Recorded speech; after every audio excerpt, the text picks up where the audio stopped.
नमस्ते बच्चों, सभी का स्वागत है हिंदी ई गुरु में.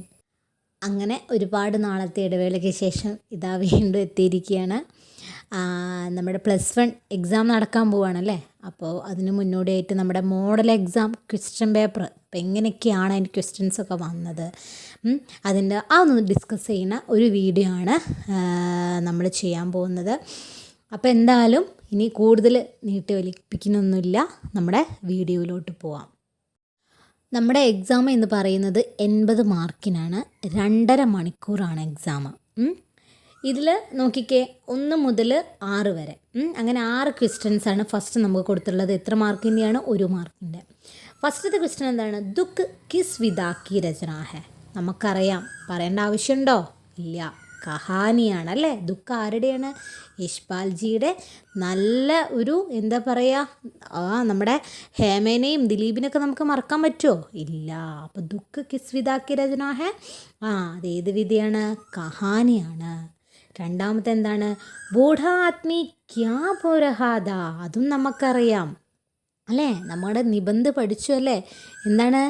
ആനന്ദക്കി ഫുൾച്ചൊടിയാം എന്ന് പറഞ്ഞിട്ടുള്ള നിബന്ധ. അതിലെന്താ? ആ ബൂഢാത്മി അല്ലെങ്കിൽ ആ വൃദ്ധനായ മനുഷ്യൻ എന്തോ നടുന്നതിനെ കുറിച്ച് പറയുന്നുണ്ട്. എന്ത് നടുന്നതിനെ കുറിച്ചിട്ട്? ആംകി ഗുഡലിയാം അല്ലേ. ആംകി ഗുഡലിയാം എന്ന് പറഞ്ഞാൽ മാങ്ങയുണ്ടെങ്കിൽ നടുന്നതിനെ കുറിച്ച് പറയുന്നുണ്ട് അല്ലേ. മറക്കാൻ പറ്റുമോ? ഇല്ല. മൂന്നാമത്തെ ക്വസ്റ്റ്യൻ എന്താണ്? അസ്ലം കിസ് കഹാനി കാ പാത്ര ഹെ. അസ്ലം, നമുക്ക് അസ്ലമിനെ മറക്കാൻ പറ്റുള്ളൂ. നമ്മുടെ സുഖൈ സാഹ്നിജിയുടെ അനുതാപ് എന്നുള്ള ആ ഒരു ലഘു കഥ നമുക്ക് മറക്കാൻ പറ്റുമോ? ഇല്ല. അസ്ലം ഏത് കഹാനിയുടെയാണ്? അനുതാപ്. നാലാമത്തെ ക്വസ്റ്റ്യൻ എന്തായിരുന്നു? രോത്താ ഹുവാ ബച്ച കേസെ ചുപോ രഹാ ഹെ അല്ലേ. ആ കരയുന്ന കുട്ടി അല്ലേ. ഏതാ കരയുന്ന കുട്ടി? പത്തർ കി ബെഞ്ച് എന്നുള്ള പറഞ്ഞിട്ടുള്ള ആ ഒരു കവിതയെയാണ് അല്ലേ. ആ കരയുന്ന കുട്ടി എങ്ങനെയാണ് അത് മിണ്ടാതിരുന്നത്? നമുക്കറിയാം, ബിസ്കുറ്റ് കുതിർത്തേ. ബിസ്ക്കറ്റ് അത് ബിസ്ക്കറ്റ് കഴിക്കുകയാണ് അല്ലേ. ബിസ്ക്കറ്റ് കടിച്ചുകൊണ്ട് അവൻ കരയുന്ന കുട്ടി എന്താവുന്നു? അടങ്ങിയിരുന്നു, മിണ്ടാതിരുന്നു എന്നാണ് പറയുന്നത് അല്ലേ. അതിനും 1 മാർക്കാണ്. അഞ്ചാമത്തെ ക്വസ്റ്റ്യൻ എന്താണ്? മധുരദു കിസ്കി രചന ഹെ. ആരുടെയാണ്? നമ്മുടെ ഛായാവാദി കവിയായിട്ടുള്ള ജയശങ്കർ പ്രസാദ് ജിയുടെ കവിതയല്ലേ മധുരദു. ഇനി ആറാമത്തതോ? ബഡേ ഭായിക്കെ പ്രതി പ്രതികാർ ഭാവന കിസ് പാഠ് കാ വിഷയ ഹെ. അതും നമ്മൾ പഠിച്ചിട്ടുണ്ടല്ലേ. ബഡേ തൻ്റെ മൂത്ത ജ്യേഷ്ഠനോടുള്ള ഒരു പ്രതികാര മനോഭാവം അല്ലേ. അത് ഏത് പാഠത്തിലാണ്? അത് നമുക്കറിയാം, അപരാധ്. അതിൽ തന്നെ ഉണ്ടല്ലേ അപരാധം അല്ലേ. അപരാധം ചെയ്തുള്ളൊരു ബോധം, ഒരു പശ്ചാത്താപം അവനിലുണ്ടായിരുന്നുള്ളത്. അതിൽ അപരാധം എന്ന് പറഞ്ഞിട്ടുള്ള ആരുടെയാണത്? ഉദയ് പ്രകാശ് ജിയുടെ. മറക്കരുതേ കേട്ടോ. അപ്പോൾ ഇതാണ് നമ്മുടെ ഫസ്റ്റത്തെ 6 ക്വസ്റ്റ്യൻസ് എന്ന് പറയുന്നത്. ഓരോന്നും 1 മാർക്ക് വെച്ചിട്ട് സുഖമായിട്ട് നിങ്ങൾക്ക് എന്ത് ചെയ്യാം? സ്കോർ ചെയ്യാൻ സാധിക്കും. നല്ല ഈസി ക്വസ്റ്റ്യൻസാണ് മോഡൽ എക്സാമിന് തന്നിട്ടുള്ളത്. ഈ ഒരു പാറ്റേൺ തന്നെയായിരിക്കും മെയിൻ എക്സാമിനും ഉണ്ടാവുക. ഓക്കെ, നോക്കിക്കേ. അടുത്ത ക്വസ്റ്റ്യൻസ് എന്ന് പറയുന്നത് 2 മാർക്കിനുള്ള ക്വസ്റ്റ്യൻസാണ്. ഇതിൽ 7 മുതൽ 10 വരെയുള്ള ഈ ക്വസ്റ്റ്യൻസിൽ വെറും 2 എണ്ണത്തിന് മാത്രം ആൻസർ ചെയ്താൽ മതി. നിങ്ങൾ 2 മാർക്കിനനുസരിച്ച് നിങ്ങൾ ആൻസർ ചെയ്യാൻ ശ്രമിക്കുക. 7ാമത്തെ ക്വസ്റ്റ്യൻ എന്താണ്? സംഭ്രാന്ത് മഹിള ഫൂൽ ഔർ ഫൽ കെ ബീച്ച് ക്യൂ ബാഹർ ഫെങ് രഹി ഹെ. നമുക്കറിയാം, ആനന്ദിക്ക് ഫുൾച്ചൊടിയാം എന്ന് പറഞ്ഞിട്ടുള്ള നിബന്ധയിൽ നിന്നാണത്. നമ്മുടെ രണ്ടാമത്തെ ആ ഒരു സ്റ്റോറി അല്ലേ. എന്താണ് അതിൽ? നമ്മുടെ ആ യാത്രക്കാരിയായിട്ടുള്ള ആ ഒരു മഹിള എന്താ ചെയ്യുന്നത്? ഈ പഴങ്ങളുടെയും പൂക്കളുടെയൊക്കെ വിത്ത് എന്ത് ചെയ്യുന്നുണ്ട്? ബാഹർ ഫെങ് രഹി ഹെ അല്ലേ. ഈ ജനവാതിലിലൂടെ പുറത്തേക്ക് വലിച്ചെറിയുന്നുണ്ട്. അപ്പോൾ അതെന്ത് ഉദ്ദേശത്തോടു കൂടിയിട്ടാണ് എന്നാണ് ചോദിക്കുന്നത്. എന്താണ്? സംഭ്രാന്ത് महिला विश्वास था कि उन फूलों और फलों के बीच में से कुछ जड़ पकड़ लेंगे, इससे दूसरों को फ़ायदा होगा. എന്താണ്? ഇതിലേതെങ്കിലും ഒന്ന് വേര് പിടിക്കുകയാണെങ്കിൽ അല്ലേ, ജഡ് പക്കടില്ലെങ്കിൽ വേര് പിടിക്കുകയാണെങ്കിൽ അത് മറ്റുള്ളവർക്ക് ഉപകാരപ്രദമാകും എന്നാണ്. ആ ഒരു ഉദ്ദേശത്തോടു കൂടിയിട്ടാണ് ആ ഒരു യാത്രക്കാരിയായിട്ടുള്ള സ്ത്രീ ഇങ്ങനെ ചെയ്യുന്നത്. മനസ്സിലായില്ലേ? അതായത് ആഗാമി പീഡികയിലേ അല്ലേ, വരാൻ പോകുന്ന തലമുറയ്ക്ക് വേണ്ടിയിട്ട് അല്ലേ, ദൂസരോം കേലിയേ അല്ലേ, ദൂസരോങ്കോ പരോപകാർ കർണ ചാഹിയേ എന്ന മെസ്സേജൊക്കെ നമുക്ക് ഇന്ന് കിട്ടുന്നുണ്ട് അല്ലേ. 8ാമത്തെ ക്വസ്റ്റ്യനോ? അസ്ലം കി മൃത്യു കേസേ ഹുയി. എങ്ങനെയാണ് അസ്ലം മരിച്ചത്? നമ്മുടെ അനുതാപ് എന്നുള്ള ലഘുകഥയത്തെ ക്വസ്റ്റ്യൻ ആണല്ലേ. ആ അസ്ലം കെ ദോനോ ഗുർദോമേം ഖരാബി ഥി അല്ലേ, അസ്ലമിൻ്റെ രണ്ട് കിഡ്നികളും എന്തായിരുന്നു, പോയിട്ടുണ്ടായിരുന്നു അല്ലേ, കേട് വന്നിട്ടുണ്ടായിരുന്നു. റിക്ഷ ചലാത്തെ സമയ പേശ ബന്ദ് ഹോ ഗയാ और उसकी मृत्यु हुई. എന്താണ്, റിക്ഷ ഓടിക്കുന്ന സമയത്ത് പേശ ബന്ദ് ഹോ ഗയാ, അവന് മൂത്രക്കടച്ചിലുണ്ടായി അല്ലേ, യൂറിൻ പാസ് ചെയ്യാൻ ബുദ്ധിമുട്ടുണ്ടായി. അപ്പം തന്നെ അവൻ മരിക്കുകയും ചെയ്തു എന്നാണ് പറയുന്നത്. മനസ്സിലായില്ലേ? 9ാമത്തെ ക്വസ്റ്റ്യനോ, പത്രക്കി ബെഞ്ച് പെർ കോൻ കോൻ ബേട്ടെ ഹേ. ആ ഒരു കൽബെഞ്ചിൽ അല്ലേ, ആ കവിത നിങ്ങൾക്ക് ഓർമ്മയില്ലേ? ആ കൽബെഞ്ചിൽ ആരൊക്കെയാണ് ഇരിക്കുന്നത് എന്നാണ്. ആരൊക്കെയാണ്? പത്രക്കി ബെഞ്ച് പെർ ബച്ച, യുവക്, ബൂഢ और പ്രേമി പ്രേമിക ബേട്ടെ ഹേ എന്നാണ്. ആ ഒരു കൽബെഞ്ചിൽ ബച്ച അല്ലേ, രോത്താ ഹുവാ ബച്ച, കരയുന്ന കുട്ടിയും, യുവക് അല്ലേ, ദക്കാ യുവക്, ക്ഷീണിതനായ യുവാവ്, ബൂഢാത്മി അല്ലേ, വിശ്രമിക്കാൻ വേണ്ടിയിട്ട് ആ ബൂഢാത്മി അവിടെ വന്നിരിക്കുന്നുണ്ട്. അതേപോലെ പ്രേമി പ്രേമിക അല്ലേ, അതായത് കാമുകി കാമുകന്മാരാവാം, അല്ലെങ്കിൽ ഭാര്യ ഭർത്താക്കന്മാരാവാം, സ്നേഹിക്കുന്നവർ അല്ലേ, അവരുടെ സ്വപ്നങ്ങൾ നെയ്ത് കൂട്ടിക്കൊണ്ട് അതും അവിടെ ഇരിക്കുന്നു. അങ്ങനെ ഇവർ 4 പേരാണ് അല്ലേ, മാറി മാറി വന്നിരിക്കുകയാണ് ആ കൽബെഞ്ചിൽ. 10ാമത്തെ ക്വസ്റ്റ്യൻ എന്താണ്? മുझे अभी भूख नहीं तू खा. എനിക്കിപ്പോൾ വിശപ്പില്ല, നിങ്ങൾ കഴിക്കുക. ദുഃഖ് കഹാനിക്ക് മാ ऐसा ക്യോं कर रही है. നമുക്കറിയാലേ ആ ദുഃഖ് കഹാനിയിലെ അമ്മ ഇങ്ങനെ പറയുന്നുണ്ട് തൻ്റെ മകനോട് അല്ലേ, എനിക്കിപ്പോൾ വിശപ്പില്ല മകനെ, നീ ഇപ്പോൾ കഴിക്കുന്നത് അതെന്തുകൊണ്ടാണെന്നാണ്. എന്താണ്? ഗർമേ കേവൽ 2 റൊട്ടിയാ തി. വീട്ടിലാകെ 2 റൊട്ടി അല്ലേ, ആ ഒരു ഇത് മാത്രമേ ഉള്ളൂ. മാ സ്വയം ഭൂക്ക് സേക്കർ ഭേട്ടേക്കാ ഭൂക്ക് മിട്ടാനാ ചാത്തി തി. എന്താണ്? അമ്മ സ്വയം തൻ്റെ വിശപ്പൊക്കെ സഹിച്ചുകൊണ്ട് തൻ്റെ മകനെ, തൻ്റെ മകനുള്ള ആ ഒരു വിശപ്പ് അടക്കാൻ വേണ്ടിയിട്ട് അമ്മ ശ്രമിച്ചു. അതുകൊണ്ടാണ് വിശപ്പ് ഉണ്ടായിട്ടുണ്ടല്ലേ അമ്മയ്ക്ക്, പക്ഷേ വിശപ്പ് ഉണ്ടായിട്ടുണ്ടെങ്കിൽ പോലും ആ വിശപ്പില്ല എന്ന് തൻ്റെ മകനോട് അമ്മ പറയാൻ കാരണം. മനസ്സിലായില്ലേ? അങ്ങനെ 2 മാർക്കിൻ്റെ ക്വസ്റ്റ്യൻസൊക്കെ കഴിഞ്ഞു. ഇനിയുള്ളത് എന്ന് പറഞ്ഞാൽ 4 മാർക്കിൻ്റെ ക്വസ്റ്റ്യൻസാണ്. ഇതിൽ 11ാമത്തെ ക്വസ്റ്റ്യൻ മുതൽ 15ാമത്തെ ക്വസ്റ്റ്യൻ വരെ ഉള്ളതിൽ നിങ്ങൾ വെറും 3 എണ്ണം മാത്രം ആൻസർ ചെയ്താൽ മതി. 3 എണ്ണത്തിനും കൂടെ എത്രയാണ്? ഓരോന്നിനും 4 മാർക്ക് വെച്ചു 12 മാർക്കാണ് ഈ ഒരു ക്വസ്റ്റ്യൻസൊക്കെ ഉള്ളത്. ഓക്കെ, അപ്പോൾ നോക്കിക്കേ, 11ാമത്തെ ക്വസ്റ്റ്യൻ എന്താണ്? आज भी वह रकम अमेरिका में ज़रूरतमंदों के हाथों में घूम रही है. ഇന്നും ആ പൈസ അമേരിക്കക്കാരുടെ ഇടയിൽ, ആവശ്യക്കാർക്കിടയിൽ ഇപ്പോഴും അതാ ഇങ്ങനെ കറങ്ങിക്കൊണ്ടേയിരിക്കുന്നു എന്ന് പറയുന്നുണ്ട് അല്ലേ. ഇസ്കാ താത്പര്യ ക്യാ ഹെ. ഏത് ചാപ്റ്റർ ക്വസ്റ്റ്യൻസ് ആണിത്? നമുക്കറിയാം അല്ലേ, ആനന്ദിക്ക് ഫുൾ ചൊടിയാം എന്ന് പറഞ്ഞിട്ടുള്ളത് അല്ലേ. അപ്പോൾ നമുക്ക് നോക്കാം എന്താ അതിൻ്റെ ആൻസർ എന്ന്. യഹാം കി രക്കം $20 ഹെ. അപ്പോൾ എത്രയാണ് ഇവിടുത്തെ പൈസ എന്ന് പറയുന്നത്? $20 ആണല്ലേ. പെഹ്ലാ ജറൂരത്മന്ദ് അമേരിക്ക കാ എക് വിദ്യാർത്ഥി. ആദ്യം ആരായിരുന്നു ആവശ്യക്കാരൻ? അവിടെയുള്ള ഒരു വിദ്യാർത്ഥിയായിരുന്നു, അമേരിക്കയിലെ ഒരു വിദ്യാർത്ഥിയായിരുന്നു. എന്നിട്ട് എന്ത് ചെയ്തു ആ വിദ്യാർത്ഥി? അമേരിക്ക के പ്രസിഡന്റ് ബെഞ്ചമിൻ ഫ്രാങ്ക്ലിൻ के निर्देशानुसार उस विद्यार्थी ने उसके पास आए ज़रूरतमंद को $20 दिए. എന്താണ്? അമേരിക്ക പ്രസിഡൻ്റായിട്ടുള്ള ഫ്രാങ്ക്ലിൻ്റെ അടുത്ത് നിന്ന് സഹായം ചോദിച്ചുകൊണ്ട് എത്തിയില്ലേ.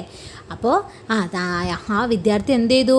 കുറച്ചു കാലം കഴിഞ്ഞിട്ട് ആ $20 തൻ്റെ പഠിപ്പിലൂടെയും ഇതൊക്കെ സ്വന്തമാക്കിയപ്പോൾ എന്ത് ചെയ്തു? തിരിച്ചു കൊടുക്കണമല്ലോ ഫ്രാങ്ക്ലിന്. അങ്ങനെ എത്തിച്ചേർന്നപ്പോൾ എന്താ പറഞ്ഞത്? നീ ഫ്രാങ്ക്ലിൻ പറയുന്നുണ്ടായില്ലേ, നിൻ്റെ അടുത്ത് ഇതേപോലെ ആവശ്യക്കാർ വരികയാണെങ്കിൽ നീ ഇതേപോലെ കൊടുക്കാൻ പറഞ്ഞു. അങ്ങനെ എന്ത് ചെയ്തു അവൻ? അങ്ങനെ ചെയ്തു അല്ലേ. ബാദ്വാലിനെ ബി സഹിക്കുക, പിന്നുള്ളവർ ഇതൊക്കെ ഇങ്ങനെ ചെയ്തുകൊണ്ടേയിരുന്നു. ജുബി ഇന്നും വരക്കം അമേരിക്ക മീ ജറൂരത്മന്ദോ കെ ഹാത്തോ മേ ഗും രഹി ഹെ. അപ്പോൾ ഇന്നും ആ പൈസ ഈ ആവശ്യക്കാർക്കിടയിൽ ഇപ്പോഴും ഇങ്ങനെ കറങ്ങിക്കൊണ്ടേയിരിക്കുന്നു എന്നാണ് പറയുന്നത്. മനസ്സിലായില്ലേ? അടുത്ത ക്വസ്റ്റ്യനോ, ദോഹ പഠേ അവർ ആശയ ലിഖി അല്ലേ. ദോഹ നമ്മൾ കബീർദാസ്ജിയുടെ ദോഹ നമുക്കറിയില്ലേ. ലഘുദാസേ പ്രഭുധാ മിലേ പ്രഭുദാസേ പ്രഭുദൂരി ചിണ്ടിയിലെ ശക്കർ ചൊലി ഹാത്തിക്ക് സിറുദൂരി. അപ്പോൾ ഇതിൻ്റെ എന്താണ്? ആശയം വ്യക്തമാക്കാനാണ് പറഞ്ഞതല്ലേ. നമുക്കറിയാം കബീർദാസ്ജി നിർഗുൺ ഭക്തി ശാഖയിലെ ജ്ഞാനാശ്രയ ശാഖയിലെ പ്രസിദ്ധനായ കവിയാണെന്ന് അല്ലേ. അപ്പം എന്താ ഈ ആശയം വ്യക്തമാക്കാൻ പറഞ്ഞാൽ ഇത് ഫസ്റ്റ് നിങ്ങൾ എഴുതി വയ്ക്കുക. ഏതാണ് ദോഹ എന്നുള്ളത്? അപ്പോൾ ഇതിലെന്താ പറയുന്നത്, മാനവ പ്രേം സാമാജിക് ബോധ ആദിക്കോവ് പ്രമുഖത ദേത്തേത് അല്ലേ, മനുഷ്യൻ തമ്മിലുള്ള സ്നേഹമല്ലേ, മനുഷ്യ പാരസ്പരിക സ്നേഹത്തെക്കുറിച്ചിട്ടും ഒരു സമൂഹത്തിന് ഒരു ഉളവാക്കുന്നൊരു ബോധം അല്ലേ, ആദിക്കോവ് പ്രമുഖത ദേത്തെ, അതിനാണ് പ്രാമുഖ്യം നൽകുന്നത്. കബീർദാസ് പ്രസിദ്ധ ദോഹ में कहते हैं, എന്താ പറയുന്നത്, ലഘുതാ से ही हमें പ്രഭുത മിലേങ്കെ. ലഘുത എന്ന് പറഞ്ഞാൽ എന്താണ്, വിനയത്തിൽ നിന്ന് നമുക്ക് എന്തെന്ന് ഒരു ഈശ്വരീയത കൈവരുന്നു അല്ലേ. അങ്ങനെ ആ ഈശ്വരീയത, ആ ഈശ്വരൻ്റെ ആ ഒരു ഇത് നമ്മുടെ കയ്യിലുണ്ടെന്നുണ്ടെങ്കിൽ ജഹം പ്രഭുതാഹ വഹാം സെ അഹം കാ ഭാവു ദൂർ ഹോത്താഹ എന്നാണ്. അവിടെ ഉള്ളിടത്തുനിന്ന് അഹം എന്നുള്ള ഭാവം എന്ത് ചെയ്യുന്നു, അതകന്നു പോകുന്നു. പിന്നെയോ അഥാ സാധകി സെഹി ജീവൻ സഫൽ ഹോഗ, അതായത് എന്ന് വെച്ചാൽ സാധകി അല്ലേ, ആ വിനയത്തിൽ നിന്നാണ് നമുക്ക് നമ്മുടെ ജീവിതത്തിൻ്റെ നമ്മുടെ സാഫല്യം, അല്ലെങ്കിൽ നമ്മുടെ ജീവൻ എന്തിനു വേണ്ടിയിട്ടാണ് മറ്റുള്ളവർക്ക് നന്മ ചെയ്യുക, അല്ലെങ്കിൽ മറ്റുള്ളവരോട് നല്ല രീതിയിൽ പെരുമാറുക, ഒരു വിനയം കാണിക്കുക, എളിമ കാണിക്കുക അല്ലേ, അതിൽ നിന്നാണ് എന്തുള്ളൂ, ഈശ്വരീയത കൈവരുള്ളൂ, ഈശ്വരൻ നമ്മുടെ കൂടെ ഉണ്ടാവുള്ളൂ. അപ്പോൾ എന്ത് വെച്ചിട്ടാണ് നമ്മുടെ കബീർദാസ് പറയുന്നത്, ഉദാഹരണം കെ ലിയേ കബീർദാസ് कहते हैं कि चींटी छोटे होने पर भी शक्कर लेकर चलते हैं അല്ലേ, ആ ഉറുമ്പ് ചെറുതാണ് എന്നിട്ട് പോലും എന്ത് ചെയ്യുന്നു, ഉറുമ്പ് ആ ഒരു പഞ്ചസാര ഇങ്ങനെ ചുമന്നുകൊണ്ട് പോകുന്നു അല്ലേ. ബഡേ ഹാത്തിക്ക് സിറമേ അക്സർ ദൂഹി ഹോത്തേ ഹെ, ബഡേ ഹാത്തി വലിയ ആന, ആന വലിയ വലിപ്പുണ്ടെന്ന് പറഞ്ഞിട്ട് കാര്യമൊന്നുമില്ല, എപ്പോഴത് ഇങ്ങനെ പൊടി ഇങ്ങനെ ഇട്ടുകൊണ്ടേയിരിക്കും തൻ്റെ ശിരസിൽ അല്ലേ.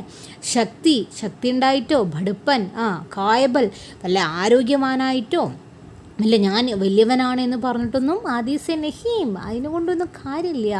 ബൽക്കി വ്യവഹാർ കി കാരൺ ഹി ഏക് വ്യക്തി മേ ഉന്നതി ഓർ അവനതി ഹോത്തി ഹേ, എന്താ പറയുന്നത്, മറ്റുള്ളവരോട് എങ്ങനെ പെരുമാറുന്നു ആ പെരുമാറ്റത്തിൽ അല്ലേ, ആ പെരുമാറ്റം അനുസരിച്ചാണ് ഒരു വ്യക്തിയുടെ ആ ഒരു പെരുമാറ്റം അനുസരിച്ചാണ് വ്യക്തിക്ക് അവൻ ഉയർന്നവനാണോ അല്ലെങ്കിൽ അവന് എത്രത്തോളം ഉയർച്ചയുണ്ട് താഴ്ചയുണ്ടെന്ന് തീരുമാനിക്കുന്നത് അവൻ്റെ പെരുമാറ്റമാണ് എന്നാണ് പറയുന്നത് കബീർദാസ് ജി. അപ്പോൾ നിങ്ങൾ ഇത് എഴുതി വയ്ക്കുക.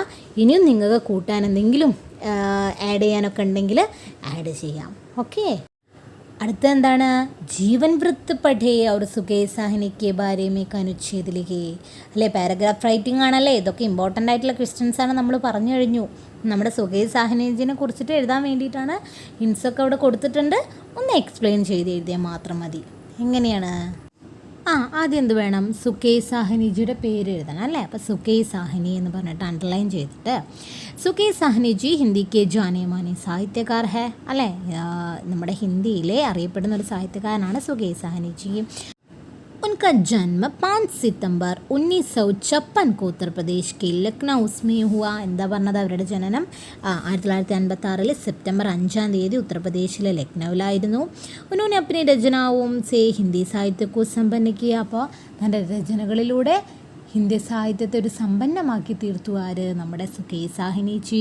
ടരേ ഹുയേ ലോഗ്, ठंडी रजाई, ഖലീൽ ജിബ്രാൻ, കിലെ കുകദായെ ആദി ഉൻകെ പ്രമുഖ രചനായേ ഹേ. ഇതൊക്കെ അവരുടെ പ്രമുഖ രചനകളാണ്. പിന്നെ ഡോക്ടർ പരമേശ്വർ ഗോയൽ ലഘുകഥാ സമ്മാൻ പുരസ്കാർ സേ വി സമ്മാനിത് ഹുയേ, ആ ഒരു പുരസ്കാരം അദ്ദേഹത്തിന് കിട്ടിയിട്ടുണ്ടെന്നല്ലേ.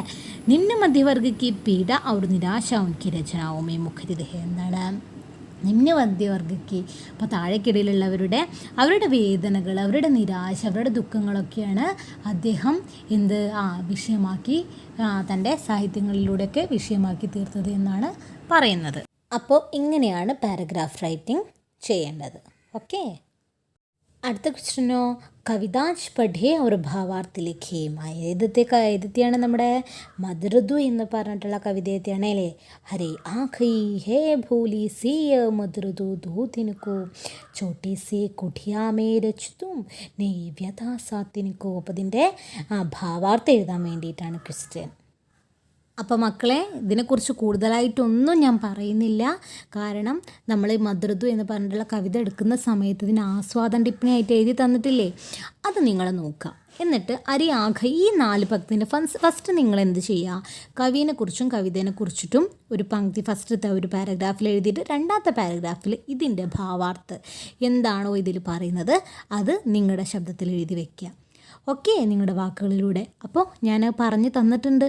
ഓക്കെ, ആസ്വാദന ടിപ്പണി എന്ന് പറഞ്ഞിട്ട് നിങ്ങൾ അന്ന് പറഞ്ഞു തന്നിട്ടില്ലേ, നിങ്ങൾ ആ വീഡിയോ പോയി കാണുക, ഞാൻ ഡിസ്ക്രിപ്ഷൻ ബോക്സിൽ കൊടുക്കാം. അത് നിങ്ങൾ കണ്ടിട്ട് വേണം എഴുതാൻ വേണ്ടിയിട്ട്. പ്രത്യേകിച്ച് നിങ്ങൾക്ക് ആൻസറായിട്ട് പറഞ്ഞു തരുന്നില്ല. ഇത് കാരണം നമ്മൾ പറഞ്ഞു കഴിഞ്ഞ സംഗതിയാണ് കേട്ടോ, അതുകൊണ്ടാണ്. അടുത്ത ക്വസ്റ്റ്യൻ നോക്കിയേ, ഇതും നമ്മൾ പറഞ്ഞു കഴിഞ്ഞതാണ്. ഇതിനെക്കുറിച്ചും ഞാൻ കൂടുതലായിട്ട് പറയുന്നില്ല, കാരണം ഇതിനെക്കുറിച്ചൊക്കെ ഡിസ്കസ് ചെയ്ത് കഴിഞ്ഞതാണ്. ഓക്കെ, അതുകൊണ്ടാണ്. അപ്പോൾ ഇതിലെന്താണ്, ഇബ്രാഹിം അലിയുടെ ചരിത്ര ടിപ്പണിയാണ് എഴുതാൻ പറഞ്ഞിരിക്കുന്നത് കേട്ടോ. അതിൻ്റെ ഒരു ക്യാരക്ടർ സ്കെച്ച് അല്ലേ, ആരുടെ, ഇബ്രാഹിം അലിജിയുടെ. ഇബ്രാഹിം അലിജി ഏത് നമ്മുടെ ചാപ്റ്റർ എത്തിയാണ്, ജുലൂസ് അല്ലേ. ചിത്ര മുതുകൽജിയുടെ നാട്യരൂപാന്തരമായിട്ടുള്ള ജുലൂസിലെ കഥാപാത്രമാണ് ആര്, ഇബ്രാഹിം അലിജി അല്ലേ. പ്രേംചന്ദ്ജിയുടെ എന്താണ് ഒരു കഹാനിയല്ലേ നാട്യരൂപാന്തരമാക്കിയത് നമ്മുടെ ചിത്ര മുതുകൽജി, ഓർമ്മയില്ലേ അതൊക്കെ. നോക്കിയേ, ഹിൻസൊക്കെ തന്നിട്ടുണ്ട്. വാപ്പസ് तो हम न जाएंगे आपको या किसी को हमें रोकने का कोई हक नहीं. നമുക്കറിയാലോ, ഇബ്രാഹിം അലിജി സ്വാതന്ത്ര്യം കിട്ടുന്നതിന് വേണ്ടി, അതിന് വേണ്ടിയിട്ട് ബ്രിട്ടീഷുകാരോട് പൊരുതാൻ വേണ്ടി ഇറങ്ങി തിരിച്ചതാണ് അല്ലേ. ഞങ്ങൾ ഒരിക്കലും തിരിച്ചു പോകില്ല, ഞങ്ങളെ തടയാനും നിങ്ങൾക്ക് സാധിക്കില്ല, അതിനുള്ള അധികാരം നിങ്ങൾക്കില്ല എന്ന് പറയണം അവരോട് അല്ലേ. ഓർമ്മയില്ല ഇതൊക്കെ. ഹമേ അപ്പനെ ഭായിയും സി ലഡായി നഹീം കർണി ഹേ. അപ്പം ഞങ്ങൾക്കെന്താ, ഞങ്ങൾക്ക് ആരോടും യുദ്ധം ചെയ്യാൻ ഞങ്ങൾക്ക് താല്പര്യമില്ല എന്നും പറയുന്നുണ്ട് അല്ലേ. അഹിംസാവാദിയായിരുന്നു ആര്, നമ്മുടെ ഇബ്രാഹിം അലിജി. ഇതിനെക്കുറിച്ചൊക്കെ പറഞ്ഞു കഴിഞ്ഞതാണ്, കൂടുതലൊന്നും ഞാൻ പറയുന്നില്ല. ഇനി ആരും നിങ്ങൾ കമൻറ്റ് ബോക്സിൽ കമൻറ്റേ അറിയിക്കരുത് കേട്ടോ എന്നെ, കാരണം എന്തുകൊണ്ട് ആൻസർ പറഞ്ഞില്ല. ഇതൊക്കെ പറഞ്ഞു കഴിഞ്ഞ സംഗതി പിന്നെ റിപ്പീറ്റ് ചെയ്യേണ്ട ആവശ്യമില്ല എന്ന് വിചാരിച്ചിട്ടാണ് കേട്ടോ. ഓക്കെ, മനസ്സിലായെന്ന് വിചാരിക്കുന്നു. 4 മാർക്കിന് ക്വസ്റ്റ്യൻസ് ആണതൊക്കെ. ഓക്കെ, കണ്ടില്ലേ. അടുത്തത് 8 മാർക്ക് സുഖമായിട്ട് നേടാൻ സാധിക്കുന്നത് കേട്ടോ. പാരിഭാഷിക് ശബ്ദാവലി, ടെക്നിക്കൽ ടേംസ് ആണ്. നോക്കിക്കേ, ക്യാൻസൽ, റദ്ദ് കരി, ഫോർമാറ്റ്, പ്രാരൂപ് അല്ലേ. പബ്ലിക്, എന്താണ് പബ്ലിക്, സാർവജനിക്. സേവ്, എന്താണ് സേവ് ചെയ്യുക എന്ന് പറയുന്നത്, അതായത് സഹേജിയും അല്ലേ. ഷെയർ, ഷെയർ ചെയ്യുക, സാജാ കരേ. ട്രാഷ്, കൂടേദാൻ.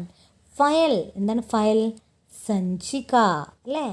ഔട്ട്പുട്ട്, ഔട്ട്പുട്ട് ആയി തന്നെ ഉണ്ട്, ബഹിർപാദ്. ഇത്രയേ ഉള്ളൂ കേട്ടോ.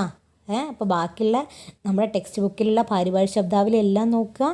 ഇത് തന്നെ നിങ്ങൾക്ക് മെയിൻ എക്സാമിന് വരണമെന്നില്ല, ബാക്കിയെല്ലാം നോക്കി നിങ്ങൾ പോവുക. അത്രയധികം ഇമ്പോർട്ടൻ്റ് ആയിട്ടുള്ള കാര്യമാണ് കേട്ടോ ഇത്. ഒരിക്കലും നിങ്ങൾ നോക്കാതെ പോകരുത്, എല്ലാതും നോക്കിപ്പോണം. അത്രയധികം ഇമ്പോർട്ടൻ്റ് ആണ്. പിന്നെയും പറയാൻ കേട്ടോ മക്കളെ, 8 മാർക്ക് സുഖമായിട്ട് നിങ്ങൾക്ക് സ്കോർ ചെയ്യാൻ സാധിക്കും. അടുത്ത് നോക്കിക്കേ, 17ാമത്തെ ക്വസ്റ്റ്യൻ മുതൽ 19ാമത്തെ ക്വസ്റ്റ്യൻ വരെ നമ്മുടെ കവിതയുമായി ബന്ധപ്പെട്ടതാണ്. ഏത് കവിതയാണത്, ചാന്ദൗർ കവി എന്ന് പറഞ്ഞിട്ടുള്ള നമ്മുടെ രാംധാരി സിംഗ് ദിനകർജിയുടെ കവിത അല്ലേ. ചാന്തും കവിയും തമ്മിലുള്ള ഒരു സംഭാഷണം അല്ലേ, ഓർമ്മയില്ലേ. ചന്ദ്രൻ മനുഷ്യൻ അല്ലെങ്കിൽ കവിയെ കളിയാക്കിക്കൊണ്ട് കവിയുടെ ഹൃദയം, കവിയുടെ രാഗിണി അതിന് മറുപടി പറഞ്ഞുകൊണ്ടും എല്ലാം ഓർമ്മ ഉണ്ടാവുമെന്ന് വിചാരിക്കുന്നു കേട്ടോ. എല്ലാം കവിത ഒക്കെ നമ്മൾ പഠിച്ചു കഴിഞ്ഞിട്ടുണ്ട്. അതിൻ്റെ ഡിസ്ക്രിപ്ഷൻ ബോക്സിൽ ഞാൻ ലിങ്ക് കൊടുക്കുന്നുണ്ട്, നിങ്ങളത് പോയി കേൾക്കുക. അപ്പോൾ ഫസ്റ്റത്തെ ക്വസ്റ്റ്യൻ എന്ന് പറയുന്നത് 17ാമത്തെ എന്താണ്, ആകാശ് കാ സമാനാർത്ഥി ശബ്ദ കോൺസാ. അപ്പോൾ ഈ പങ്ക്തി നിങ്ങൾ നല്ലപോലെ വായിക്കുക. നമ്മൾ പറഞ്ഞു കഴിഞ്ഞതാണ്, ഇതൊക്കെ പഠിച്ചു കഴിഞ്ഞതാണ്. അപ്പോൾ ഈ 8 വരികളാണ് നമുക്ക് തന്നിരിക്കുന്നത് അല്ലേ. ഈ 8 വരി നന്നായിട്ട് വായിച്ചിട്ട് ഏതാണ് ആകാശിൻ്റെ സമാനാർത്ഥി ശബ്ദം. ആകാശത്തിന് എന്താണ്, ഗഗനാണ് അല്ലേ. അതിന് 1 മാർക്ക് കിട്ടി. ഇനി 18ാമത്തെയോ, യഹം കവി കിസ്സേ ബാത്തേം കർത്താ ഹെ. ആരോടാണ്, ചാന്ദ് സേ അല്ല. അതും ഈസി ക്വസ്റ്റ്യൻ. ആരോടാണ് കവി വർത്താനം പറയുന്നത്, നമുക്കറിയാം ചാന്തോർ കവിയാണ്, അപ്പോൾ ചന്ദ്രനോട് അല്ലേ, ചാന്ദ് സേ. ഇനി 19ാമത്തെ എന്ന് പറഞ്ഞത് കവിതാംശിക്ക് ആസ്വാദന ടിപ്പണിയിലേക്ക് അല്ലേ. 6 മാർക്കാണ് ഈ കവിതാംശിൻ്റെ. ഈ ഒരു വേറെ ഒന്നും നിങ്ങൾ എഴുതേണ്ട, ഈ തന്നിരിക്കുന്ന 8 വരീൻ്റെ മാത്രം ആസ്വാദന ടിപ്പണി നിങ്ങൾ എഴുതാൻ വേണ്ടിയിട്ടാണ് ക്വസ്റ്റ്യൻ. കൂടുതൽ പറയേണ്ട ആവശ്യമില്ലല്ലോ. 3 പങ്ക്തിയായിട്ട് അല്ലെങ്കിൽ 3 പാരഗ്രാഫായിട്ടാണ് എഴുതേണ്ടത്. ഫസ്റ്റത്തെ പാരഗ്രാഫിൽ കവിയെക്കുറിച്ചിട്ടും കവിതയെക്കുറിച്ചിട്ടും എഴുതണം. രണ്ടാമത്തേൽ എന്താണോ കവിതയിൽ പറയുന്നത് ആ കാര്യങ്ങൾ എഴുതണം. പിന്നെ 3ാമത്തത് നിങ്ങൾക്ക് എന്തെന്ന് മനസ്സിലായി, എന്ത് മെസ്സേജാണ് എന്നുള്ളത്, അത് 3ാമത്തെ പാരഗ്രാഫായിട്ട് എഴുതണം. ആസ്വാദന ടിപ്പണി എങ്ങനെ എഴുതണം, അതേപോലെ കോമൺ ആയിട്ട് യൂസ് ചെയ്യേണ്ട കാര്യങ്ങളൊക്കെ പറഞ്ഞിട്ട് ആസ്വാദന ടിപ്പണി KC ലിഖേം എന്ന് പറഞ്ഞിട്ടുള്ളൊരു വീഡിയോ അപ്ലോഡ് ചെയ്തിട്ടുണ്ട്. അതും ഞാൻ ഡിസ്ക്രിപ്ഷൻ ബോക്സിൽ കൊടുക്കുന്നുണ്ട്. എല്ലാം ഇതിനെക്കുറിച്ച് മാത്രമല്ല ചാന്ദർ കവിയുടെ ക്വസ്റ്റ്യൻ ആൻസർ ആ ടൈമിൽ ഡിസ്കസ് ചെയ്യുന്ന സമയത്തും ആസ്വാദനം ഇപ്പോൾ നമ്മൾ പറഞ്ഞു കഴിഞ്ഞിട്ടുണ്ട്. അപ്പോൾ ഇനി കൂടുതലായിട്ട് പറയുന്നില്ല, നിങ്ങളതൊക്കെ നോക്കിയിട്ട് നന്നായിട്ട് എഴുതി വയ്ക്കുക. ചാന്ദോർ കവി തന്നെ ഇനി പബ്ലിക് എക്സാമിന് വരണമെന്നൊന്നുമില്ല. മധുരോത് ചോദിക്കാം, അതൊരു കവിതയല്ലേ. പത്രക്ക് ബെഞ്ച് ചോദിക്കാം, അതൊരു കവിതയല്ലേ. ഓക്കെ, മനസ്സിലായില്ലേ? അടുത്ത ക്വസ്റ്റ്യൻസ് നോക്കിക്കേ. 20-21 നമ്മുടെ അപരാധ് എന്ന് പറഞ്ഞിട്ട് ഉദയ് പ്രകാശ്ജിയുടെ കഹാനിയുമായി ബന്ധപ്പെട്ടതാണ് അല്ലേ. ആ കഹാനിയിൽ തന്നെയുള്ള പാരഗ്രാഫാണ് അവിടെ കൊടുത്തിട്ടുള്ളത്. ആ പാരഗ്രാഫ് നല്ലപോലെ വായിക്കുക, എന്നിട്ട് ക്വസ്റ്റ്യൻസിന് ആൻസർ ചെയ്യുക. എന്താണ് 20ാമത്തെ ക്വസ്റ്റ്യൻ? ചോട്ടാ ഭായ് ക്യോൺ ഡർ രഹാ ഥാ? ഓർമ്മല്ലേ, ചോട്ടെ ഭായും ബഡേ ഭായും പ്രതികാർ കി മനോഭാവന അല്ലേ. ആ ഒരു പ്രതികാരം ചെയ്യാനുള്ള മനോഭാവന ആ ഒരു അനിയനിൽ വന്നതും അല്ലേ, ഓർമ്മല്ലേ നിങ്ങൾക്ക്? ഗഡ്ബൽ ഖേൽ രഹേത്, ഗഡ്ബലൊക്കെ കളിക്കുന്നതൊക്കെ. അപ്പം എന്തുകൊണ്ടാണ് ചോട്ടെ ഭായി പേടിച്ചിട്ടുണ്ടായിരുന്നത്? 2 മാർക്കിനുള്ള ക്വസ്റ്റ്യൻ ആയിട്ടാ. എന്തുകൊണ്ടാണ്? छोटे भाई के मन में यह डर था कि अगर सच जानते हैं तो പിതാജി ഉസ്കോ മാരെങ്കി. എന്താണ്, ഇനി സത്യം അറിയുകയാണെങ്കിൽ, അല്ലെങ്കിൽ ഞാൻ ഏട്ടനല്ല എന്നെ ഖഡ്ബൽ കൊണ്ട് അല്ലെങ്കിൽ ആ കല്ലുകൊണ്ട് ഏട്ടനല്ല കാരണം എന്ന് ഞാൻ തന്നെ പറഞ്ഞാൽ അച്ഛനെന്ത് ചെയ്യും? എന്നെ തന്നെ തല്ലും. ആ ഒരു പേടിയായിരുന്നു ആർക്കുണ്ടായിരുന്നത്? ചോട്ടെ ഭായിൻ്റെ മനസ്സിലിട്ടുണ്ടായിരുന്നത് അല്ലേ. അപ്പോൾ 2 മാർക്കാണ് ഇതിന് ആൻസർ ചെയ്യുക. 21ാമത്തെ ക്വസ്റ്റ്യൻ എന്താണ്? ഖണ്ഡ് കാ സംക്ഷേപൺ കരേ. നമ്മുടെ ഈ ഖണ്ഡ് അവിടെ കൊടുത്തിട്ടില്ലേ പാരഗ്രാഫിൻ്റെ സംക്ഷേപൺ ചുരുക്കി എഴുതാൻ വേണ്ടിയിട്ടാണ്. അറിയാലോ, സംക്ഷേപണം എപ്പോഴും ചോദിക്കുന്നതാണ് കേട്ടോ. ഇതും മസ്റ്റായിട്ടുള്ള സംഗതിയാണ്. 6 മാർക്കാണ്. എന്താണോ പാരഗ്രാഫിൽ പറയുന്ന കാര്യം അത് മാത്രം നിങ്ങൾ എഴുതി വയ്ക്കുക. 6 മാർക്കാണല്ലോ, അതൊരു എസ്സേ പോലെ എഴുതി വെക്കണമല്ലോ എന്ന് ഒരിക്കലും നിങ്ങൾ ചിന്തിക്കരുത്. അതെന്താണ്? സംക്ഷേപണമാണ്, ചുരുക്കി എഴുത്താണ്, 3-1 സംഗ്രഹിക്കലാണ് എന്നുള്ള കാര്യം നിങ്ങൾ മനസ്സിലാക്കുക. ഓക്കെ, 2-3 സെൻറ്റൻസ് മാത്രം അല്ലെങ്കിൽ 2 സെൻറ്റൻസ് മാത്രം കൂടെ നിർത്തുക. സംക്ഷേപണം എഴുതുമ്പോൾ എപ്പോഴും നിങ്ങൾ എന്ത് ശ്രദ്ധിക്കുക? ഹെഡിങ് നിർബന്ധമാണ്. അതിനൊരു മാർക്കാണ്. 6 മാർക്കിൽ 1 മാർക്ക് എന്ന് പറയുന്നത് ഹെഡിങ്ങിനാണ്. അപ്പോൾ അപരാധ് കബൂദ് എന്ന് നമുക്ക് ഒരു ഹെഡിങ് കൊടുക്കാം. എന്താണ് ഇതിൽ പറയുന്നത് പാരഗ്രാഫിൽ? പിതാജി ഭായ് കോ മാർത്തെ സമയ് ഭായ് ने सच बोलने की प्रतीक्षा में करुणा और कातरता से मुझे देख रहे थे. എന്താണ്, പിതാജി തൻ്റെ സഹോദരനെ അടിക്കുന്ന സമയത്ത് ഭായി തൻ്റെ നേരെ നോക്കുന്നുണ്ടല്ലേ, ഒന്ന് സത്യം പറയ് എന്നുള്ള ആ കരുണയും അല്ലെ ഒരു ദയനീയമായ കണ്ണുകളോട് കൂടിയിട്ട് എന്നെ നോക്കുന്നുണ്ടായിരുന്നു. ലേക്കിൻ എന്നാലോ may is Darr say such നഹീ കർ സക്താ താ കി അഗർ സച്ച് ജാൻതേ ഹേ തോ പിതാജി മുझे മാരെങ്കെ.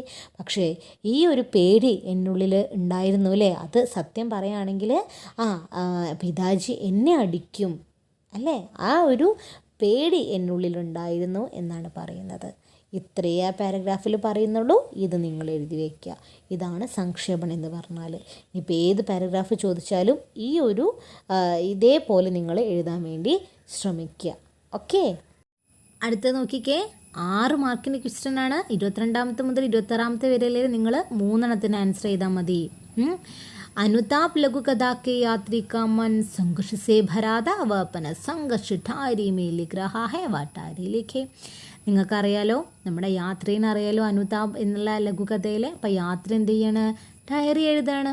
അതിന് എന്തൊക്കെ കുറിച്ച് സൂചിപ്പിക്കണം? ഹിൻസും പറയുന്നുണ്ട്. മൃത്യു കി ഖബർ അസ്ലം കി, അസ്ലമിൻ്റെ മരണത്തിൻ്റെ ആ ഒരു വാർത്തയെക്കുറിച്ച് പറയണം. അസ്ലം കെ പ്രതി അപ്പന വ്യവഹാർ, എന്താണ് ഞാൻ അസ്ലമിനോട് ചെയ്തത് എന്നും, പിന്നെ പശ്ചാത്താപ് സുത്പന്ന അനുതാപ്, ഇതൊക്കെ നമ്മൾ പറഞ്ഞു കഴിഞ്ഞിട്ടുള്ളതാണ്. എക്സാമിന് വരുന്നു നമുക്കറിയാം. നിങ്ങൾ എന്ത് ചെയ്യുക? ഞാൻ ഇതിനെക്കുറിച്ചൊരു വീഡിയോ ഇട്ടിട്ടുണ്ട്. നമ്മുടെ +1 ഹിന്ദീൻ്റെ മെയിൻ ക്വസ്റ്റ്യൻസ് എന്നൊക്കെ പറഞ്ഞിട്ട് ഫോക്കസ് ഏരിയ എന്നൊക്കെ പറഞ്ഞിട്ട് ഒരു വീഡിയോസൊക്കെ കുറേ അപ്ലോഡ് ചെയ്തിട്ടുണ്ട്. അത് നിങ്ങൾ കാണുക കേട്ടോ. ഞാൻ അതും ഡിസ്ക്രിപ്ഷൻ ബോക്സിൽ ഞാൻ പോസ്റ്റ് ചെയ്യാം. ഓക്കെ, അടുത്ത് നോക്കിക്കുക. 23ാമത്തെ ക്വസ്റ്റ്യൻ എന്ന് പറയുന്നത് ലെറ്റർ എഴുതാൻ വേണ്ടിയിട്ടാണ്. ആരാണ്? मिट्टी की तेल की टिबरी के प्रकाश में देखा वह दृश्य उनकी आंखों के सामने से न हटता था. എന്തിലാണത്? ദുഃഖ കഹാനിയിലെ ഈ ഒരു സംഭവം അല്ലെ, ആ ഒരു മണ്ണെണ്ണ വിളക്കിന് മുന്നിൽ കണ്ട ഞാൻ ആ ഒരു ദൃശ്യം എൻ്റെ കൺമുന്നിൽ നിന്ന് ഇപ്പോഴും മായുന്നില്ല എന്ന് പറയുന്നുണ്ട് ദിലീപ്. അപ്പോൾ ഇതൊക്കെ കണ്ടുകൊണ്ട് എന്താണ് യഥാർത്ഥ ദുഃഖം എന്നൊക്കെ പറഞ്ഞുകൊണ്ട് തൻ്റെ ആർക്ക് കത്തെഴുതാണ്? സുഹൃത്തിന് കത്തെഴുതാണ്. ആര്? ദിലീപ് ആ ലെറ്റർ എഴുതാൻ വേണ്ടിയിട്ടാണ്. അപ്പോൾ എന്തൊക്കെ പറയണം അതിനെക്കുറിച്ചിട്ട്? ലടുക്കിക്ക് കർക്കി ഹാലത്, ആ കുട്ടിയുടെ, ആ ചെറിയ കുട്ടിയില്ലേ, അവൻ്റെ വീട്ടിലെ അവസ്ഥ എന്താണ്? ഗരീബിക്ക് തീവ്രത എന്താണ്? ദാരിദ്ര്യം അത്രയും അതിന് തീവ്രമായിട്ടുള്ളതാണ് നമ്മളെ യശ്പാൽജി ദുഃഖിൽ അവതരിപ്പിക്കുന്നത് അല്ലേ. പിന്നെ ദുഃഖിക്ക് പഹച്ചാൻ, എന്താണ് ആ ദുഃഖം എന്നുള്ള യഥാർത്ഥ ദുഃഖം ഞാൻ തിരിച്ചറിയുന്നത്, ഇതിനെക്കുറിച്ചൊക്കെ സൂചിപ്പിക്കുക. നമുക്കറിയാലോ ലെറ്റർ എഴുതാൻ. നേരത്തെ ഞാൻ ഡയറി പറഞ്ഞില്ലേ, ഡയറീൻ്റെ ഫോർമാറ്റ് നിങ്ങൾക്കറിയാലോ. എന്തൊക്കെ എഴുതണമെന്ന താരീഖും നമ്മുടെ എന്താണ് സമയം എല്ലാം വെച്ചിട്ട് ആ ഡയറി കേസിലേക്ക്, അതേപോലെ തന്നെ പത്ര കേസിലേക്കും എന്നൊക്കെ പറഞ്ഞിട്ട് വീഡിയോ ഒക്കെ ഞാൻ അപ്ലോഡ് ചെയ്തിട്ടുണ്ട് മക്കളെ. ഇതിനെക്കുറിച്ചൊക്കെ പറഞ്ഞ് കഴിഞ്ഞുകൊണ്ടാണ് ഞാൻ ജസ്റ്റ് പറഞ്ഞ് പോകുന്നത് കേട്ടോ. ഇതൊക്കെ ഞാൻ പറഞ്ഞു കഴിഞ്ഞാൽ അതൊക്കെ ഞാൻ ഡിസ്ക്രിപ്ഷൻ ബോക്സിൽ ഞാൻ കൊടുക്കുന്നുണ്ട്. കോമൺ ഫോർ ഓൾ സ്റ്റുഡൻസ് എന്ന് പറഞ്ഞിട്ടുള്ള ഒരു പ്ലേലിസ്റ്റിലാവും ഇതൊക്കെ കിടക്കുക കേട്ടോ. ഡയറി കേസിലേക്ക്, പത്ര കേസിലേക്ക്, സംക്ഷേപൻ കേസിലേക്കും എന്നൊക്കെ പറഞ്ഞിട്ട് കോമൺ ആയിട്ട് എന്തൊക്കെ നിങ്ങൾ ഏത് ക്വസ്റ്റ്യൻസ് വന്നാലും നിങ്ങൾക്ക് ഇത് എഴുതി വയ്ക്കാം. ഓക്കെ, അത് ഞാൻ നിങ്ങൾക്ക് വേണ്ടിയിട്ട് പോസ്റ്റ് ചെയ്യാം. മനസ്സിലായില്ലേ? 24ാമത്തെ ക്വസ്റ്റ്യനാണ്. बूढ़ा आदमी आम की गुठलियाँ बो रहा था, यह देखने वाला एक नौजवान उससे बातें करता है, वह बातचीत तैयार करे. അതായത് വൃദ്ധനായിട്ടുള്ള ആ ഒരു മനുഷ്യൻ എന്ത് നടന്നുണ്ട്? മാങ്ങണ്ടികൾ നടന്നുണ്ടല്ലേ. അപ്പോൾ ആ സമയത്താണ് ആര് കടന്നു വരുന്നത്? ഒരു യുവാവ് കടന്നു വരുന്നത്. അപ്പോൾ അവർ തമ്മിലുള്ള സംഭാഷണങ്ങളാണ്. അങ്ങനെയാണ് സംഭാഷണം. അതിനെക്കുറിച്ചൊക്കെ എന്തൊക്കെ പറയണം? മാമിക്ക് കുടലിയാൻ പോന മാങ്ങണ്ടികൾ നടുന്നതിനെ കുറിച്ചിട്ടും, നൗജുവാൻക്ക് ജിജ്ഞാസ, എന്താണ് ആ യുവാവിൻ്റെ ഒരു ജിജ്ഞാസ, എന്താണ് അറിയാണ്ടല്ലേ. പിന്നെ പൂർവ്വജോക്ക് മനോവർത്തം, നമ്മളെ പൂർവികരുടെ മനോഭാവം എങ്ങനെയാണ്, അതിനെക്കുറിച്ചൊക്കെ സൂചിപ്പിക്കണമെന്നാണ് പറയുന്നത്. നോക്കിക്കേ, നൗജുവാൻ പറയാണ്, ബാബാ ഏ ക്യാ കർ രഹേ ഹേ, എന്താണ് നിങ്ങൾ ചെയ്യുന്നത്? അപ്പോൾ ബൂഢ എന്താ പറയുന്നത്? മേ ആംകി കുടലിയാൻ പോരഹാഹും, ഞാൻ ഈ മാങ്ങണ്ടികൾ നടുകയാണ്.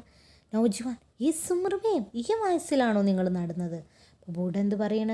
ഈ സുമ്രമേ ക്യോ നഹീം, എന്താ ഇപ്പോൾ ഈ വയസ്സിൽ നടുകയാണെങ്കിൽ? ഇപ്പോൾ നൗജുവാൻ, ബാബാ ഇസ്കെ ഫൽ കബ് ഖാവോക്കെ, ഇതിൻ്റെ ഈ ഫലം ഇതിന്ന് കിട്ടുന്നത് നിങ്ങൾ എപ്പോൾ കഴിക്കാനാണ്? ബൂഢ എന്ത് പറയുന്നു? മേ ഫൽ നഹീം ഖാ സക്താ തോ ക്യാ ഹുവാ ബേട്ടാ, അപ്പോൾ ഞാനിപ്പോൾ കഴിച്ചില്ല എന്ന് വെച്ചിട്ട് അതിനെന്താ മകനെ? അപ്പോൾ നൗജുവാൻ ചോദിക്കണം, അപ്പോൾ കോൻ ഖാ സക്താ ഹേ, അപ്പം ആരാ കഴിക്കുക? അപ്പോൾ ബൂഢ, തും തോ ഖാ സകോഗി, നിനക്ക് കഴിച്ചൂടെ? മേരെ തുമാരെ നാത്തേ പോത്തേ തോ ഖായെങ്കെ, നിൻ്റെ എൻ്റെയൊക്കെ പേരക്കുട്ടികളൊക്കെ വരില്ലേ, അവർക്ക് കഴിച്ചൂടെ? നൗജുവാൻ, ബാബാ ബഹുത് ശുക്രിയ, ബാബാ നിങ്ങൾ തുമാരി മനോവൃത്തി ബഹുത് ഊഞ്ചി ഹേ, നിങ്ങൾ വളരെയധികം നല്ലവനാണ് അല്ലേ. നിങ്ങളുടെ മനോഭാവം എന്ന് പറയുന്നത് അല്ല എന്താ പറയുക, ഉന്നതമാണ് എന്നുള്ള രീതിയിലാണ് പറയുന്നത്. അപ്പോൾ എങ്ങനെ എഴുതാം? നിങ്ങൾക്ക് ഇതിൽ കൂടുതൽ ആഡ് ചെയ്യുകയും ചെയ്യാം കേട്ടോ. ജസ്റ്റ് ഒന്ന് ഞാൻ പറഞ്ഞെന്ന് മാത്രമേ ഉള്ളൂ, ഇങ്ങനെയാണ് ഒരു എക്സാമ്പിൾ കാണിച്ചു നിന്ന് മാത്രമേ ഉള്ളൂ കേട്ടോ. ഓക്കെ, മനസ്സിലായില്ലേ? അടുത്ത ക്വസ്റ്റ്യൻ എന്താണ് നോക്കിക്കേ. അക്ടോബർ 2 ഗാന്ധി ജയന്തി ഹേ, നമുക്കറിയാം ഒക്ടോബർ 2 ഗാന്ധി ജയന്തിയാണ്. मान ले इस अवसर पर आपके स्कूल भी स्वच्छता दिवस का आयोजन हो रहा है. അപ്പോൾ നിങ്ങളുടെ സ്കൂളിൽ സ്വച്ഛതാ ദിവസം എന്നാണ്, സ്വച്ഛത ശുചിത്വമല്ലേ, ആ ഒരു ദിവസത്തിൻ്റെ ഒരു ഇങ്ങനെ ആലോചിച്ചുകൊണ്ടിരിക്കുകയാണ്. ഇസ്കയിലേക്ക് ഉചിത പോസ്റ്റർ തയ്യാറാക്കല്, അപ്പോൾ ഇതിന് വേണ്ടിയിട്ട് ഉചിതമായിട്ടുള്ളൊരു പോസ്റ്റർ തയ്യാറാക്കാൻ വേണ്ടിയിട്ടാണ്. അപ്പം പിന്നെ മക്കളെ ഇതിനെക്കുറിച്ച് പറയുമ്പോൾ ഈ പോസ്റ്റർ കേസിലേക്ക്, വിജ്ഞാപൻ കേസിലേക്ക് എന്നൊക്കെ പറഞ്ഞിട്ട് നേരത്തെ പറഞ്ഞ പോലെ തന്നെ ഞാൻ വീഡിയോ അപ്ലോഡ് ചെയ്തിട്ടുണ്ട്. ഇതൊക്കെ ഈസി ആയിട്ടുള്ള കാര്യമാണ്, ചെറുപ്പം മുതലേ നമ്മൾ പഠിച്ചു വരുന്നതാണ്. പ്രത്യേകിച്ച് ഞാൻ പറയുന്നില്ല. പോസ്റ്റർ ആകുമ്പോൾ എന്ത് വേണം? ഡേറ്റ് വേണം, എവിടെയാണ് സ്ഥലം വേണം അല്ലേ, അറിയില്ലേ, സമയം എപ്പോഴാണെന്നുള്ളത് വേണം, എല്ലാവരെയും സബ്കാ സ്വാഗതം, എല്ലാവരും സ്വാഗതം ചെയ്യണം. ഇതൊക്കെ ഉൾക്കൊള്ളിച്ചുകൊണ്ട് വേണം എഴുതാൻ വേണ്ടിയിട്ട്. ഞാൻ ഡിസ്ക്രിപ്ഷൻ ബോക്സിൽ ഞാൻ ലിങ്ക് കൊടുക്കുന്നുണ്ട്, നിങ്ങളത് പോയി കാണുക. എന്ത് ചെയ്യുക, നിങ്ങൾക്ക് എന്തായാലും പോസ്റ്ററിനും വിജ്ഞാപനമൊക്കെ എക്സാമിന് വരും കേട്ടോ. അപ്പോൾ നിങ്ങൾക്ക് എന്ത് ചെയ്യുക, ആ കോമൺ ആയിട്ടുള്ള കാര്യങ്ങളൊക്കെ എഴുതി വയ്ക്കാൻ സാധിക്കും. അപ്പോൾ കൂടുതലായിട്ട് ഞാൻ പറയുന്നില്ലേ. ഇനി അടുത്ത എന്താണ് 26ാമത്തത്? അംഗ്രേസി സംവാദ് കാ ഹിന്ദി മേ അനുവാദ് കരേ. ട്രാൻസ്ലേഷൻ്റെ അനുവാദിൻ്റെ ക്വസ്റ്റ്യൻ ആണല്ലേ. സംഭാഷണം അവിടെ കൊടുത്തിട്ടുണ്ട്, അത് എന്തിലേക്ക് മാറ്റി എഴുതാനാണ്? ഹിന്ദിയിലോട്ട്. നമുക്കൊന്ന് നോക്കിയാലോ അല്ലേ. അതിൽ പറയുന്നുണ്ട്, Arun may I come in teacher, എന്താ പറയുന്നത്? ഞാൻ അങ്ങോട്ട് വന്നോട്ടെ ടീച്ചർ. ടീച്ചർ എന്ന് പറയുന്നുണ്ട്, yes why didn't you come yesterday, എന്താണ് നീ വരാത്തതെന്നല്ലേ. അരുൺ എന്താ പറയുന്നത്? Sorry teacher my mother was ill, എന്താണ് എനിക്ക് എൻ്റെ അമ്മയ്ക്ക് സുഖമില്ലായിരുന്നു. Teacher, how is she now, എങ്ങനെയുണ്ട് ഇപ്പോൾ അവർക്ക്? Varun, no she is all right, ഇപ്പോൾ അവർ സുഖമായിട്ടിരിക്കണം. ടീച്ചർ എന്ത് പറയുന്നു? Okay, go to your seat. Okay, നീ നിൻ്റെ സീറ്റിൽ പോയിരിക്കുകയെന്ന്. നമുക്കൊന്ന് ഹിന്ദിയിലോട്ടാക്കിയാലോ? അരുൺ പറയാണ്, ടീച്ചർ മേ അന്തറാവും. ടീച്ചർ ഞാൻ അകത്തോട്ട് വന്നോട്ടെ? ടീച്ചർ തും കൽ ക്യൂ നഹി ആയേ? നീ എന്തുകൊണ്ട് ഇന്നലെ വന്നില്ല? അരുൺ, ക്ഷമാ കീജിയെ ടീച്ചർ, എന്നോട് ക്ഷമിച്ചാലോ, മേരി മാ ബീമാർ ദി, എൻ്റെ അമ്മയ്ക്ക് സുഖമില്ലായിരുന്നു ടീച്ചർ. ഹോ അബ് കേസി ഹേ, ഇപ്പോഴവരെങ്ങനെയുണ്ട്? അരുൺ, അവ ടീക്ക് ഹേ, ഇപ്പോൾ അവർ സുഖമായിട്ടിരിക്കുന്നു. ടീക്ക് എന്നുള്ളത് ക്വസ്റ്റ്യൻ മാർക്കല്ല കേട്ടോ, ഒരു ഫുൾ സ്റ്റോപ്പിൻ്റെയാണ്, നിങ്ങൾ ശ്രദ്ധിക്കാൻ മാറിപ്പോയതാണ്. അപ്പോൾ ടീച്ചർ, ടീക്ക് ഹേ അപ്പനെ സീറ്റ് പർ ജാവോ. ഓക്കെ, നീ നിൻ്റെ സീറ്റിൽ പോയിരിക്കുക. ഇത്രയേ ഉള്ളൂ, എളുപ്പമല്ലേ? സുഖമായിട്ട് സ്കോർ ചെയ്യാൻ സാധിക്കും. 6 മാർക്ക് നിങ്ങൾക്ക് സുഖമായിട്ട് കിട്ടും. ഓക്കെ, മനസ്സിലായിട്ടുണ്ടാവുമെന്ന് വിചാരിക്കുന്നു കേട്ടോ മക്കളെ. അപ്പോൾ ഇങ്ങനെയുള്ള ക്വസ്റ്റ്യൻസൊക്കെ നമ്മളോട് ചോദിക്കുകയെ. അപ്പോൾ നിങ്ങളൊക്കെ നോക്കി പോണേ. അടുത്ത ക്വസ്റ്റ്യൻസ് നോക്കിക്കേ. 8 മാർക്കിൻ്റെയാണ്. 4 ക്വസ്റ്റ്യൻസ് കൊടുത്തിട്ടുണ്ട്. അതിൽ 2 എണ്ണം മാത്രം നിങ്ങൾ എഴുതിയാൽ മതി, ഓരോന്നിനും 8 മാർക്ക് വെച്ചിട്ട്. അങ്ങനെ 2 × 8 എത്രയാണ്? 16 അല്ലേ? 2 × 8 16 മാർക്കാണ്. നിങ്ങൾക്ക് സുഖമായിട്ട് സ്കോർ ചെയ്യാൻ സാധിക്കും. എന്താണ് 27ാമത്തെ ക്വസ്റ്റ്യന്?